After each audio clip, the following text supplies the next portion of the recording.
अवधूत चिंतन श्री गुरुदेव दत्त. अवधूत चिंतन श्री गुरुदेव दत्त.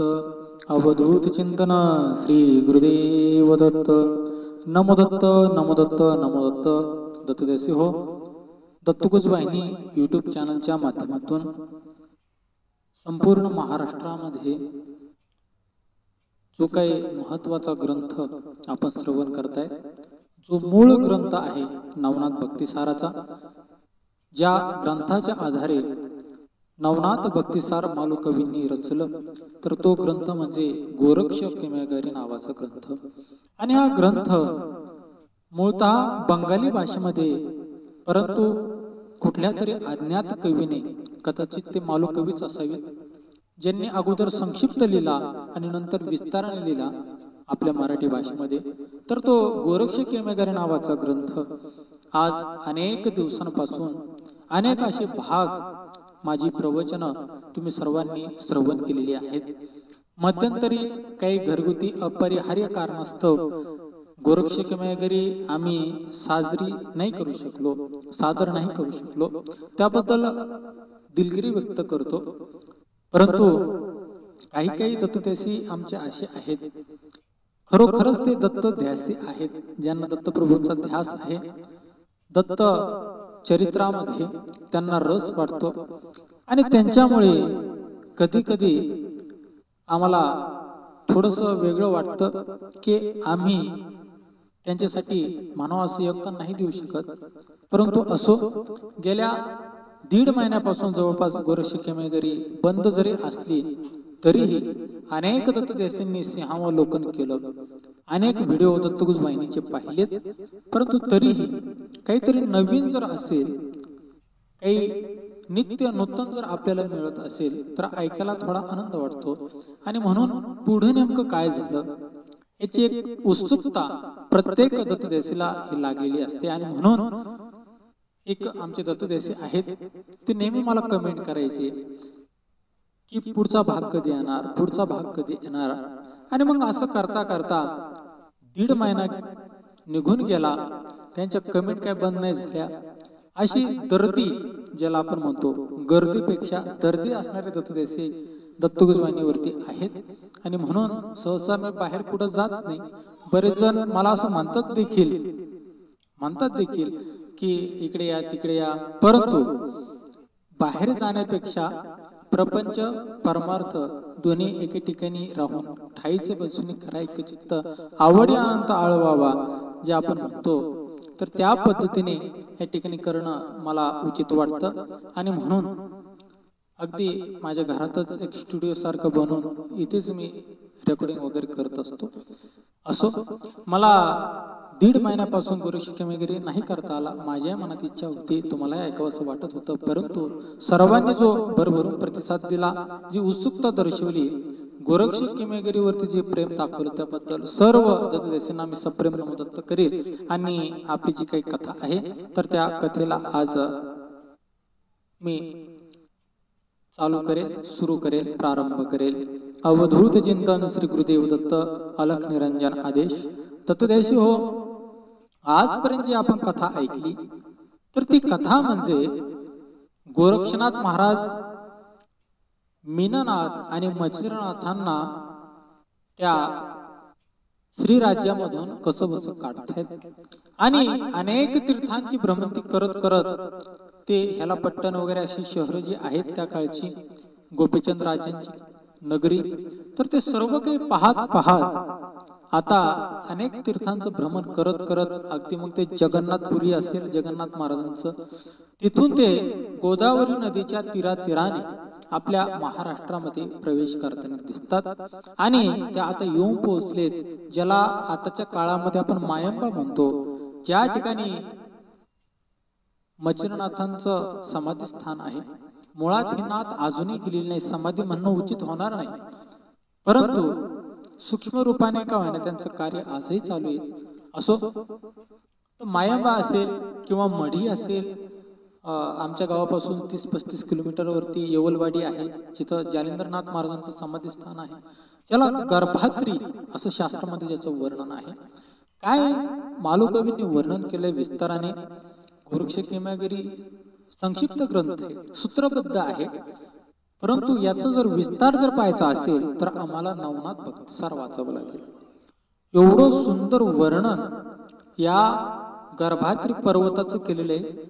बीड आणि नगरचा जो काही करंजी वगैरे घाट आहे आणि बीडची जी अशी डोंगर रांग जाते, तर तो जो काही परिसर आहे तर त्याला गर्भात्री असं म्हटलं जातं. गर्भगिरी, गर्भगिरी म्हणजे पृथ्वीचा गर्भ ज्या ठिकाणी आहे तिथं नाथांच्या समाधी आहेत. अत्यंत सुरक्षित अशा प्रकारचं ठिकाण आहे ते. आणि म्हणून मडी घ्या, मायंबा घ्या, किंवा जालेंद्रनाथांचं ठिकाण घ्या, किंवा गैनीनाथांची चिंचोली घ्या जिथं वामनभाऊ महाराजांचे समाधी स्थान आहे. अलीकडच्या काळात वामनभाऊ नावाचे फार मोठे वारकरी संत त्या ठिकाणी होऊन गेले. ते गैनीनाथांचं ठिकाण घ्या. ही जी सर्व जे काही क्षेत्र आहेत तर ती गर्भगिरी पर्वत रांगेमध्ये आहेत, डोंगर रांगेमध्ये आहेत, आणि इथं नाथांच्या समाध्या आहेत. आणि या ठिकाणी नाथांनी आल्याच्या नंतर काय लीला केल्या याचं वर्णन आपण 23व्या अध्यायामध्ये आता श्रवण करतोय.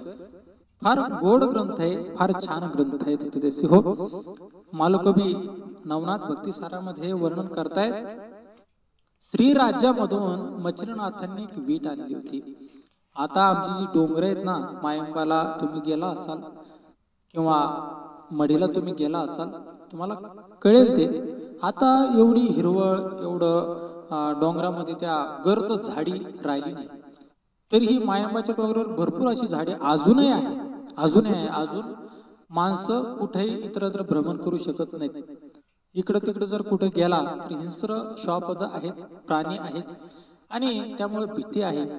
इतकी दाट अशा प्रकारची झाडी त्या मायंबाच्या डोंगरावरती अजूनही अस्तित्वात आहे. परंतु मालुकवींनी जे वर्णन केलंय तर नवनाथ भक्तिसारामध्ये असं वर्णन केलंय मालुकवींनी की सूर्याचा प्रकाश देखील त्या घनदाट अरण्यामध्ये येऊ शकत नव्हता. दिवसा बॅटरी लावून चालावं, मशाल घेऊन चालावी, इतका अंधार त्या अरण्यामध्ये असायचा, जंगलामध्ये असायचा. हे वर्णन नवनाथ भक्तिसारामधलं. आणि मग तुम्ही विचार करा, काय ती हिरवळ असेल, काय ती वृक्षराई असेल, काय ते घनदाट अरण्य असेल, काय ती झाडी असेल, काय तो डोंगर असेल, आणि तो परिसर किती निसर्गरम्य, किती शांत असेल. तुम्ही विचार करा. आणि नाथांना सुद्धा किलबिल आवडतच नाही. आता लोक अतिक्रमण करायला लागले, नाथांना सुद्धा डिस्टर्ब करायला लागले, म्हणून ते समाधिस्थ झाले. अगदी गुरुचरित्र जर पाहाल तर गुरुचरित्रामध्ये सुद्धा श्री दत्त महाराज म्हणतात, श्री गुरु नृसिंह सरस्वती स्वामी महाराज म्हणतात, आता जे दिवस येणार आहेत भविष्यातले तर ते फार विचित्र दिवस येणार आहेत. आणि म्हणून आम्ही आता कर्दळीवनाकडे निघालो. कारण की लोक भक्ती मार्गासाठी कमी येतात. मला पण बरेच कॉल करतात, आमचं असंच होतंय तसंच होतंय. परंतु भक्ती जर केली तर ती भक्तीची शक्ती तुमच्यात एवढी निर्माण होते की जगामध्ये कुठलाही ग्रह असू द्या, कुठला कितीही मोठा शत्रू असू द्या, किती मोठी वाईट शक्ती असू द्या, तुमचं काही वाकड करू शकत नाही. पण भक्ती करायची नाही, त्रास व्हायला लागल्यानंतर देवाकडे धावा घ्यायचा, हे मात्र फार चुकीची गोष्ट आहे. असो, तर नाथांना एकांत आवडायचा, दत्त महाराजांना एकांत आवडायचा. आणि म्हणून ह्या गर्भगिरीच्या डोंगर रांगेमधून ही सर्व जे काही मंडळी आहे, गोरक्षनाथ महाराज आहेत, मच्छिंद्रनाथ महाराज आहेत, आणि छोटासा बालक आहे 5-6 वर्षाचा मीननाथ, आणि त्या मीननाथाला घेऊन खांद्यावरती ते निघालेले आहेत. आणि निघाल्याच्या नंतर श्रीराज्यामधून एक सोन्याची वीट त्या मच्छिंद्रनाथांच्या झोळीमध्ये त्या मैनाकिनीने टाकलेली. हे फक्त मच्छिंद्रनाथांनाच माहिती. आणि म्हणून एवढ्या घनदाट अरण्यामधून आपण चाललोय खरं, परंतु आपली ती सोन्याची वीट कोणी चोरणार तर नाही ना, आपली सोन्याची वीट कोणी पळवणार तर नाही ना. जरी सोन्याची वीट नाही पळवली तर दत्तदेसी हो, जरी सोन्याची वीट नाही कोणी चोरली तरी 2 दणक्याला तरी महाग आहेत का हो कोणी. अशा पद्धतीची भीती मच्छिंद्रनाथांना वाटायला लागली. नाही सोन्याची वीट घेतली, परंतु कोणी हानमार तरी करेल, एखादा चोर तरी या ठिकाणी येईल, अशी मनात भीती मच्छिंद्रनाथांची येते. आणि ही भीती आल्याच्या नंतर गोरक्षनाथांना प्रश्न पडतो आणि मग त्या गोरक्षनाथांना असा प्रश्न पडतो, अरे आपल्या गुरुवर्यांना अशी भीती का वाटते? आणि नंतर गोरक्षनाथ महाराज असंच एक वेळ ते आपल्या गुरुवर्यांची जी काही जोडी आहे तर ते चेकअप करून पाहतात, तपासून पाहतात आणि मग त्यांना कळतं, अरे यांच्याकडे भीती निर्माण करणारी गोष्ट आहे, सोन्याची वीट आहे. आणि जसं संत तुकाराम महाराज म्हणतात, सोनं नाणं काय जे असेल ते आम्हाला माती सामान आहे. संतांना ते वैराग्यपूर्ण असतात, निस्पृही असतात, कुठल्या गोष्टीचा मोह नसतो आणि मोह निर्माण करणाऱ्या गोष्टी ते जवळ बाळगतच नाहीत. आणि यांनी मोह निर्माण करणाऱ्या गोष्टी जवळ बाळगलेल्या आहेत, सोन्याची वीट त्यांच्याकडे आहे म्हणून त्यांना भीती. आपलं पण तसंच आहे ना, ज्यांच्याकडे जास्त पैसे असतात त्यांना रात्री झोपच येत नाही, झोपेची गोळी खावी लागते त्यावेळेस झोप येते. आणि ज्यांच्याकडे पैसे नाही त्या फुटपाथवरती अगदी बिनधास्त पडतात, त्यांना कसल्या प्रकारची गोळी सुद्धा खाण्याची गरजच पडत नाही. किंवा आमचा शेतकरी असतो, दिवसभर काबाड कष्ट करायचे, त्याला माहिती भाव मिळाला तर मिळाला, नाही मिळाला, पण कष्ट करून जी झोप येते ती श्रीमंताला किती तो त्या शेअर मार्केटमध्ये वगैरे जरी त्याने किती प्रयत्न केला तर झोप येत नाही. तर त्या पद्धतीने ज्यांच्याकडे काही असतं त्यांना भीती, ज्यांच्याकडे काही नसतंच त्यांना काही भीती नसते, काही त्याला खाऊ. तर त्या पद्धतीने मच्छरनाथांनी जवळ बाळगलं होतं. जीवनाचा फार मोठा तत्वबोध आहे. काही जर तुमच्याकडं अशा गोष्टी असतील तर तुम्हाला भीती, कर नाही त्याला डर कशाला, आपल्याकडे असं म्हटलं जातं. अगदी त्या पद्धतीने मच्छरनाथांकडे ती गोष्ट होती म्हणून संन्याशाला सुद्धा भीती निर्माण झाली. ज्यावेळेस तुमच्याकडं या गोष्टी असतात ना अशा, तर त्या गोष्टी तुम्हाला भीतीदायक ठरतात. आणि त्यामुळे गोरक्षनाथांनी ते पाहिलं, सोन्याची वीट घेतली, अशी झाडीमध्ये फेकून दिली आणि फेकून दिल्याच्या नंतर काकी घे जोडी स्कंदी मेनू बाळ, वाटे चोर पोळी पिकू आली, सोनियाची विटू वाटेशी टाकावी, परीक्षा परिसू होईल तो, गुरुची करावी पारक मोहावान, वान वान बाबा सोनियाचा, टाकून विट भय घालविले, कांतारी लुटार तस्करांचे. आणि मग त्या ठिकाणी जे काही मच्छरनाथ महाराज आहेत, तर मच्छरनाथ महाराज त्याला नेहमी विचारतायत गोरक्षाला, अरे गोरक्षा, इथं काही स्वराची वगैरे काही भीती तर नाही ना? आणि मग ती सोन्याची वीट तर मागच गोरक्षनाथांनी फेकून दिलेली. आणि त्यामुळे ते म्हणतायत, आता गुरुजी आपलं भय मागच गेलं, भय आता आपल्याजवळ काही नाहीच राहिले, भय आता आपलं मागच गेलेलं आहे. त्याच्यामुळे तुम्ही अजिबात लुटारू असतील, तस्कर असतील, चोर असतील, अजिबात भीती बाळगण्याची काही गरज नाही. गोरक्षाची घाई पुढे धावयाची, गुरु मागे राहे गाठू पाहे. गोरक्षाचे सरासर पुढे चालतायत, मात्र त्या भीतीपोटी जे काही मच्छरनाथ महाराज आहेत असे मागे मागे थबकतायत. अरे कोणी चोर तर नाही येणार, कोणी लुटार तर नाही येणार, कोणी मारणार तर नाही मला, सोन्याची वीट माझी कोणी हिसकावून तर नाही घेणार, बरे सोन्याची वीट नका काय नाही येणार, परंतु दोन दणके तर आपल्या पाठीत बसणार नाही ना, याची भीती मच्छरनाथांना त्या ठिकाणी वाटते. आणि मग गोरक्षाची घाई पुढे धावयाची, गुरु मागे राही गाठू पाहे. आणि मग ते गोरक्षनाथ पुढे पुढे चालतायत, मच्छरनाथ मागे मागे थांबतायत. म्हणे गुरु राजा विटू पाहू दे, पिछे डर गई शिष्य बोले. ते सांगत, अहो गुरुराज माऊली, तुमचं भय मागच गेलंय, पिछे डर गई, तुमचं भय मागच गेलंय, आता कशाला तुम्ही विनाक्रम देताय. फेकली मी विट पत्थर की नेने, सोने नाणे माते सरिये की. किती निस्पृही जीवन असावं आणि एक आदर्श शिष्य कसा असावा. आणि आपल्या गुरुनी जे काही ज्ञान दिलंय तर त्या ज्ञानाचा आचरण करणारा, ज्ञानाचं पूर्णतः आचरण करणारा एक आदर्श शिष्य कसा असावा गोरक्षनाथ महाराज सांगतात. त्यांचं जीवनचरित्र आपल्याला पाहिल्याच्या नंतर कळतं की मच्छरनाथ महाराज आहेत, ज्ञानदाता गुरु आहे. नवे नवे गुरु परीक्षा सुद्धा घेऊ शकतात, सांगता येत नाही बरं का. आपल्यासारखा एखादा पठ्ठा जर असता तर म्हटलं असता, खरे गुरु तुमचं आजकाल पैसे घेणं, जवळ मौल्यवान रत्न वावरणं, मौल्यवान वस्तू ठेवणं हा खऱ्या अर्थाने पुरुषार्थ आहे. त्याशिवाय माणसाला कोणी विचारत नाही. म्हणून सोन्याची एखादी वीट एखाद्या संन्यासीने जवळ ठेवली तर काय बिघडलं असं आपल्यासारखं एखादा म्हटलं असतं. खरं आहे तुमचं, परंतु ते पूर्ण निष्क्रिय होते, ते पूर्णतः निर्मोही होते. आणि म्हणून गोरक्षनाथ नुकतेच 12 वर्ष तपश्चर्या केली होती. नाथ पंथामध्ये प्रत्येक नाथाची तपश्चर्या 12 वर्ष पूर्ण झाल्याच्या नंतर 12 वर्ष जर तो तपसाधनेमध्ये जर टिकला तरच पुढे नाथ त्याला घोषित केलं जायचं. आजकाल एक मंत्र घेऊन कानामध्ये एखादा मंत्र घ्यायचा आणि असं वाटतं की मी म्हणजे काय झालो काय नाही. अशा पद्धतीने काही काही आजच्या काळामध्ये आहेत भक्त, परंतु त्यासाठी अशा पद्धतीने खडतर तपश्चर्या करावी लागते. निराहार राहून अगदी पाणी सुद्धा न पिता अशा प्रकारचे काही चरित्र नाथ ग्रंथामध्ये आपल्याला पाहायला भेटतात.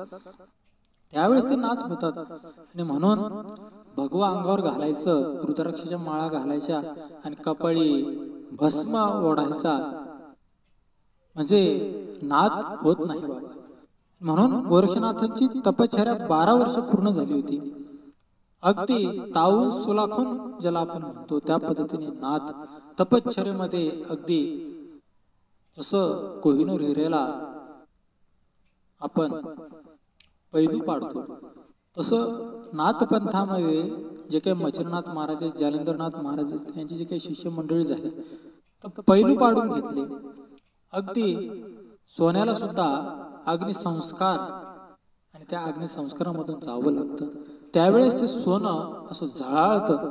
त्या पद्धतीने नाथ संप्रदायामध्ये, नाथ पंथामध्ये प्रत्येक शिष्याला आपली क्षमता जी आहे, आपली पात्रता आहे, तर ती सिद्ध करून दाखवावी लागते, तर तो सिद्ध होतो, तो साधक सिद्ध होतो. आणि म्हणून गोरक्षनाथांनी ती योग्यता दाखवून दिली होती. आणि म्हणून अजून आपल्या शिष्यामध्ये काही अपूर्ण राहिले काय, कदाचित त्याच्यामुळे गुरु परीक्षा सुद्धा घेऊ शकतात हे गोरक्षनाथांच्या मनामध्ये होतच. आणि म्हणून त्यांनी आपल्या गुरुंना सांगितलं, अहो ती वीट जी आहे, जी तुमचं भय आहे, तर ती मागच्या माग आता राहिलेली आहे आणि ती सोन्याची वीट या ठिकाणी मी टाकून दिलेली आणि टाकून दिलेली आहे. असं म्हटल्याच्या नंतर पुढं काय होतं पहा. फेकिली मी वीट पत्थर किनेने, सोने नाणे माते सरी की. सोनं असो, नाणं असो, माती असो, दगड असो, काही असो, सगळ्या गोष्टी मला सारख्याच नाव गुरुवर्य. आपण संन्यासी आहोत किंवा आपण नाथपंथी आहोत, आपण एक प्रकारे निष्क्रिय जीवन जगणारे वैराग्यपूर्ण निर्मोही अशा प्रकारचे आहोत. कशाला मोह आपल्याला पाहिजे. आणि म्हणून सगळ्या गोष्टी मी टाकून दिल्या, फेकून दिल्या, त्याग केला त्या सोन्याच्या विटेचा. कशाला ठेवायचे आपल्याला ती. पुढं काय होतं. सोनियाचे दुःख होई काय गुरु, गर्भाद्री हा पाहो सुवर्ण रूप. अहो काय तुम्ही दुःख करताय. हे ऐकल्याच्या नंतर नवनाथ भक्तिसारात फार सुंदर वर्णन बरं का. ज्या वेळेस गोरक्षनाथ असं म्हणतायत मी ती सोन्याची वीट मागेच फेकून दिली, त्यावेळेस घडतंय काय पहा. जे मच्छरनाथ महाराज आहेत तर ते असे जमीन असे उकरायला लागले, दोन्ही हाताने जमीन असे उकरायला लागलेत. जे काही डोंगरावरची दगड होते, दगड, तर ते दगड इकडं तिकडं असे फेकून द्यायला लागलेत. संताप झाला त्यांना. एवढंच काय, जे काही त्यांचं डोकं आहे डोकं, तर ते डोकं असतं बदडून घ्यायला लागले. दोन्ही हाताने असे मारायला लागले स्वतःच्या डोक्यामध्ये, संताप व्यक्त करायला लागले. अहो एवढंच काय, मोठमोठ्याने वरडायला लागले, आक्रोश करायला लागले, मोठमोठ्याने रडायला लागले, छाती बडवायला लागले. कोण? मच्छरनाथ महाराज. एवढं दुःख झालं. संत दुःखी नसतात, परंतु मच्छरनाथ सर्व संतांचे राजे. तिथूनच सगळा संप्रदाय चालू झाला बरं का महाराष्ट्रामध्ये, नवे नवे देशामध्ये. जे काही ज्ञान तुम्हाला मिळतंय ज्ञानेश्वरी सारखं, हे संप्रदाय तिथून आदिनाथ गुरु सकळ सिद्धांचा मच्छिंद्रताचा मुख्य शिष्य. आणि हा मुख्य असणारा शिष्य असा या दुःखाच्या गर्तेमध्ये आज फसतोय, हे ऐकून पूर्ण महाराष्ट्राला थोडं जरा अजब वाटत असेल. परंतु ही गोरक्षकी मेगिरी ध्यानात घ्या. आणि फार वेगळ्या अशा प्रकारचं चरित्र आहे नाथांचं. हे सहजासहजी उलगडत नाही, हे सर्वसामान्य बुद्धीला अवलोकन होत नाही. आणि म्हणून हे मोठमोठ्याने रडायला लागलेत, मोठमोठ्याने हंबाळ ओढायला लागलेत. आणि गोरक्षनाथांना काय म्हणतायत पहा बर का, अरे गोरक्षा तू माझा शिष्य नाहीस. असं म्हटल्याच्या नंतर त्या गोरक्षाच्या काळजाला असे बाण लागावेत असे ते शब्द टोचले असतील. पुढं ऐका, अरे गोरक्षा तू पाळत ठेवणारा चोर आहेस, चोरच.